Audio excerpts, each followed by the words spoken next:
Fake and real post ಮೂಲಕ ತಲೆಗೆ ಹುಳ ಬಿಟ್ಟ ರಚಿತಾ ರಾಮ್. ಸಾಮಾಜಿಕ ಜಾಲತಾಣದಲ್ಲಿ ಡಿಂಪಲ್ ಕ್ವೀನ್ ಅಚ್ಚರಿಯ ಪೋಸ್ಟ್ ಒಂದನ್ನು ಹಾಕಿದ್ದಾರೆ. ಈ ಪೋಸ್ಟ್ ಈಗ ಸಿಕ್ಕಾಪಟ್ಟೆ ಸೌಂಡ್ ಮಾಡ್ತಾ ಇದೆ.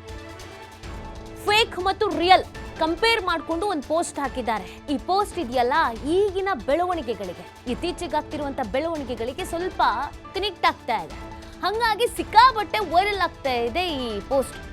ಫೇಕ್ ಜನರು ನಾಟಕ ಮಾಡ್ಕೊಂಡು ಇಮೇಜ್ ಮೇಂಟೈನ್ ಮಾಡ್ತಾರೆ, ಆದರೆ ರಿಯಲ್ ವ್ಯಕ್ತಿತ್ವ ಉಳ್ಳವರು ಯಾರಿಗೂ ಕೂಡ ತಲೆ ಕೆಡಿಸ್ಕೊಳ್ಳೋದಿಲ್ಲ ಅಂತ ಇವರು ಒಂದು ಪೋಸ್ಟನ್ನು ಹಾಕಿದ್ದಾರೆ.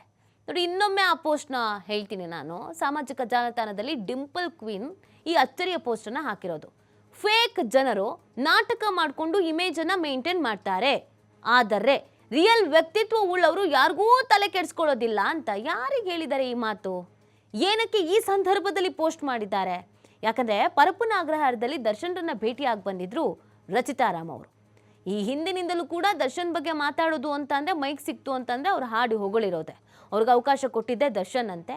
ಸೊ ಹಾಗಾಗಿ ನಾನು ಬಿಂದ್ಯಾರಾಮ್ ಆಗಿದ್ದವಳು ರಚಿತಾ ರಾಮ್ ಆಗಿದ್ದೀನಿ ಅಂತ ಅಂದರೆ ಅದಕ್ಕೆ ದರ್ಶನೇ ಕಾರಣ ಅನ್ನೋದೊಂದು ಅವರಿಗೆ ಅಭಿಮಾನ ಇದೆ, ಗೌರವ ಇದೆ.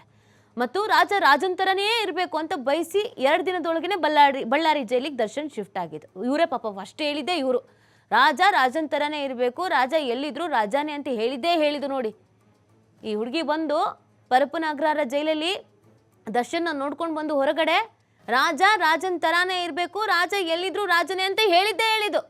2 ದಿನದಲ್ಲಿ ಫೋಟೋ ರಿಲೀಸ್ ಆಗುತ್ತೆ, ಬಳ್ಳಾರಿ ಜೈಲಿಗೆ ದರ್ಶನ ಶಿಫ್ಟ್ ಮಾಡಿಬಿಡ್ತಾರೆ. ಇವ್ರ ಟೈಮು ಸರಿ ಇಲ್ಲ, ರಚಿತಾರಾಮ್ ಅವ್ರ ಟೈಮು ಯಾಕೋ ಸರಿ ಇಲ್ಲ. ಇದ್ರ ಮಧ್ಯದಲ್ಲಿ ಒಂದು ಪೋಸ್ಟ್ ಹಾಕಿದ್ದಾರೆ. ಈ ಪೋಸ್ಟ್ ಇದೆಯಲ್ಲ, ಈ ಪೋಸ್ಟೇ ಇದೀಗ ಸಿಕ್ಕಾಬಟ್ಟೆ ವೈರಲ್ ಆಗ್ತಾ ಇರೋದು. Fake people have an image to maintain, real people just don't care ಅಂತ ಹಾಕಿದ್ದಾರೆ. ಯಾಕೆ ಹಾಕಿದ್ದಾರೆ, ಯಾಕೆ ಈಗ ಇದನ್ನು ಕಂಪೇರ್ ಮಾಡ್ತಿರೋದು ಯಾಕೆ ಅಂತ ಅದನ್ನು ಕೂಡ ನಿಮ್ಮ ಮುಂದೆ ಹೇಳ್ತಾ ಹೋಗ್ತೀವಿ. ಯಾಕೆ ಈ ವಿಚಾರ ಬಂತು, ಯಾರ ಜೊತೆ ಕಂಪೇರ್ ಮಾಡ್ತಾ ಇದ್ದಾರೆ, ಯಾರಿಗೆ ಟಾಂಟ್ ಮಾಡಿ ಮಾತನಾಡಿದ್ದಾರೆ, ಯಾರಿಗೆ ಟಾಂಟ್ ಮಾಡಿ ಪೋಸ್ಟ್ ಹಾಕಿದ್ದಾರೆ ಅಂತ ಚರ್ಚೆ ಆಗ್ತಾ ಇದೆ. ಅಂದರೆ ಕೆಲ ದಿನಗಳಿಂದ ನೀವು ನೋಡ್ತಾ ಇರಬಹುದು, ಆಕ್ಷನ್ ಪ್ರಿನ್ಸ್ ಕೂಡ ಅಖಾಡದಲ್ಲಿದ್ದಾರೆ. ಧ್ರುವ ಸರ್ಜಾ ಇವರು ಕೂಡ ದರ್ಶನ್ನ ವಿರುದ್ಧವಾಗಿ ಮಾತನಾಡ್ತಾ ಇದ್ದಾರೆ. ಹಾಗಾಗಿ ಈ ಪೋಸ್ಟು ಚಾಲೆಂಜಿಂಗ್ ಸ್ಟಾರ್ ಪರಾನ ಅಥವಾ ಆಕ್ಷನ್ ಪ್ರಿನ್ಸ್ಗೆ ರಿಯಾಕ್ಷನ್ ಅನ್ನೋದೊಂದು ಪ್ರಶ್ನೆ ಆಗಿದೆ. ಯಾರಿಗೋಸ್ಕರ ಈ ಒಂದು ಪೋಸ್ಟ್ ಅನ್ನ ಹಾಕಿದ್ದಾರೆ ಅಂತ. ರಚಿತಾ ರಾಮ್ ಫೇಸ್ಬುಕ್ ಸ್ಟೋರಿಯ ಒಳ ಮರ್ಮ ಏನು ಅನ್ನೋದು ಪ್ರಶ್ನೆ. ಫೇಕ್ ಜನರು ನಾಟಕ ಅಂತ ಹೇಳಿದ್ದು ಯಾರಿಗೆ? ಹಂಗಾದ್ರೆ ಡಿಂಪಲ್ ಕ್ವೀನು ದರ್ಶನ್ ಬಗ್ಗೆ ಮಾತನಾಡಿದವ್ರಿಗೆ ಭರ್ಜರಿಯಾಗಿ ಏನಾದ್ರು ತಿರುಗೇಟನ್ನು ಕೊಟ್ಟಿದ್ದಾರಾ? ದಚ್ಚು ರಿಯಲ್ ವ್ಯಕ್ತಿತ್ವಕ್ಕೆ ರಚ್ಚು ಅದ್ದೂರಿ ಫುಲ್ ಮಾರ್ಕ್ಸ್ ಏನಾದರೂ ಕೊಟ್ಬಿಟ್ಟಿದ್ದಾರಾ?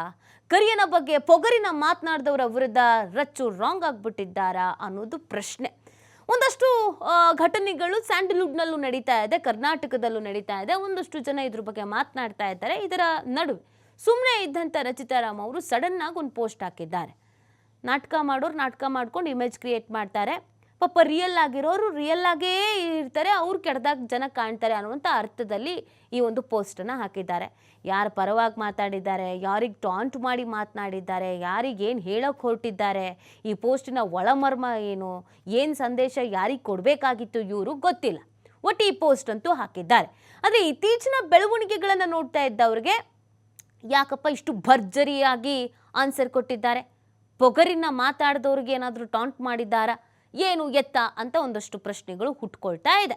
ರಚಿತಾ ರಾಮ್ ಅವರು ಅನೇಕ ನಾಯಕರ ಜೊತೆಗೆ ಸ್ಕ್ರೀನ್ ಶೇರ್ ಮಾಡಿದ್ದಾರೆ. ಎಲ್ಲರ ಜೊತೆಗೂ ಒಂದು ಉತ್ತಮವಾದ ಬಾಂಡಿಂಗ್ ಇದೆ. ಸೊ ಹೀಗಿರಬೇಕಾದ್ರೆ ಈ ಥರದೊಂದು ಪೋಸ್ಟ್ ಹಾಕಲಿಕ್ಕೆ ರೀಸನ್ ಏನಿರಬಹುದು? ಯಾಕೆ ಹಾಕಿದ್ದಾರೆ? ಅವರ ಅಭಿಮಾನಿಗಳೇ ಇದನ್ನು ತಲೆ ಕೆಡಿಸ್ಕೊಬಿಟ್ಟಿದ್ದಾರೆ. ಯಾಕೆ ಹಾಕಿರ್ಬೋದು ರಚಿತಾ ರಾಮ್ ಅವರು ಈ ಒಂದು ಪೋಸ್ಟನ್ನು ಅಂತ ಸಿಕ್ಕಾಪಟ್ಟೆ ಈಗ ತಲೆಯಲ್ಲಿ ಹುಳ ಬಿಡ್ಕೊಂಡು ಏನಿರ್ಬೋದು ಇದ್ರ ಒಳಮರ್ಮ ಏನಿರ್ಬೋದು ಅಂತ ಹುಡುಕೋಕೆ ಶುರು ಮಾಡಿದ್ದಾರೆ. ಕೆಲವರು ಅವ್ರಿಗೆ ಏನು ಬೇಕೋ ಅದು ಅರ್ಥ ಮಾಡ್ಕೊಬಿಟ್ಟಿದ್ದಾರೆ. ಇದು ಇವರಿಗೇನೆ, ಇದೇ ಕಾರಣಕ್ಕೆ ಅಂತ. ಕೆಲವರು ಮಾತ್ರ ಏನಿರ್ಬೋದು, ಯಾಕಿರ್ಬೋದು ಅಂತ ಯೋಚನೆ ಮಾಡ್ತಾ ಇದ್ದಾರೆ.